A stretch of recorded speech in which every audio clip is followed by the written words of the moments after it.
To talk Eurozone and a lot more is our economics panel. Evan Kosiner joins us in studio, and Connorville is in downtown Toronto. So, guys, it seems uncertainty over an Italian election stalemate spooked investors. Eurozone shares sank to a 3-month low. So, Connor, let's start with you. Why is this election having such a massive impact? Well, it's because it has such huge repercussions for the rest of the Eurozone. Italy's gone through a tremendous restructuring. It's been working with austerity budgets, and in order to get the EU Central Bank, the ECB, to backstop their debt, which is what everyone needs in Europe these days, you have to agree to undertake certain austerity measures. Apparently, voters won't support austerity measures. They don't like them. Not a big surprise there. But if you can't get elected on austerity measures, you can't meet the ECB's requirements. And then the ECB is possibly not going to be supporting you by buying your debt. And that once again brings in the question of sovereign default into Europe. So it has this very large knock-on effect here. So, Evan, I mean, Italy's inability to get its political house in order, of course, has a huge impact on its economy. What's your take? I think that they just need to get everything in order, and we've never ended up out of that euro crisis. It's continued on, and nobody likes those austerity measures, but it's something that they need to do. The biggest problem is that when they created the euro, it was almost like a game. You can picture it as a game, and the game has no rules, and any good game has rules, and they didn't plan for situations like this to come up. And in order to fix these problems, they need to put in harsh times calls for harsh measures, and that's what they're going to need to do to make sure that everything gets worked out over in that area. Well, they had implemented harsh measures with Mario Monti, and it looks like, you know, they didn't like those measures. No. So, Connor, how soon will the markets rebound, or will they? Well, I think this is going to continue. Until there's some clarity here, we're going to continue to see a lot of nervousness. You're going to continue to see the markets very skittish about, you know, the Italian situation particularly, and about any further political instability in Europe right now. And we're going to expect another round of this, I think, in the next few months as Italy finds itself, as you pointed out at the beginning, ungovernable in the current state. Yeah, and just real quick, Connor, you have Silvio Berlusconi promising tax rebates, promising to give people back money, and all this kind of stuff in order to win votes. Right. I mean, he's trying to buy back people with the exact same programs that got Italy into trouble in the first place and that are absolutely not going to get the ECB supporting them. All right, there's another crisis on the horizon. It always seems like there's some kind of financial crisis just at the edge. This one, though, is in the United States. Automatic spending cuts go into effect on Friday, the so-called sequester, unless Congress reaches a deal before then. So, Evan, let's start with you. First of all, could we feel this in Canada? Definitely. Canada is the largest trade partner with the U.S., and whatever happens over there tends to happen over here on a lesser scale. So whatever the impact is over there is going to, in some ways, hit us at home. In the larger scheme of things, with their GDP in the trillions of dollars, $85 billion in measures doesn't really make a huge difference. It's not a huge amount of money. But the biggest problem in the U.S. is that their government can't agree on anything. If you can't agree and you can't come to terms, like, I would not want to be in that room having to try and figure out the deals prior to Friday. That's the biggest concern. I think they really need to look at their government and see how they can come together on certain issues like this that affect the global economy.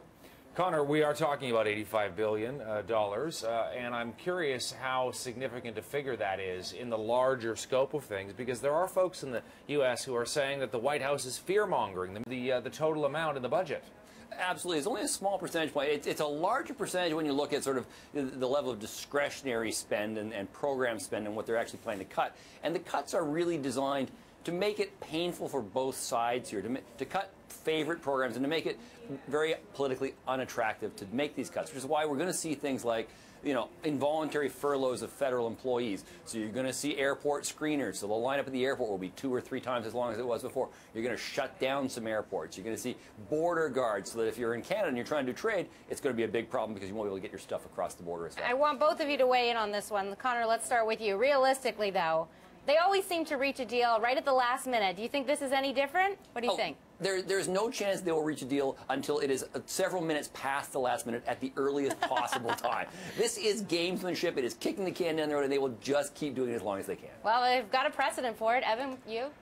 They always come to an agreement at the end. So at some point, right at the last minute, they can't have this continue on without making sure that they come to some sort of agreement in the 11th hour.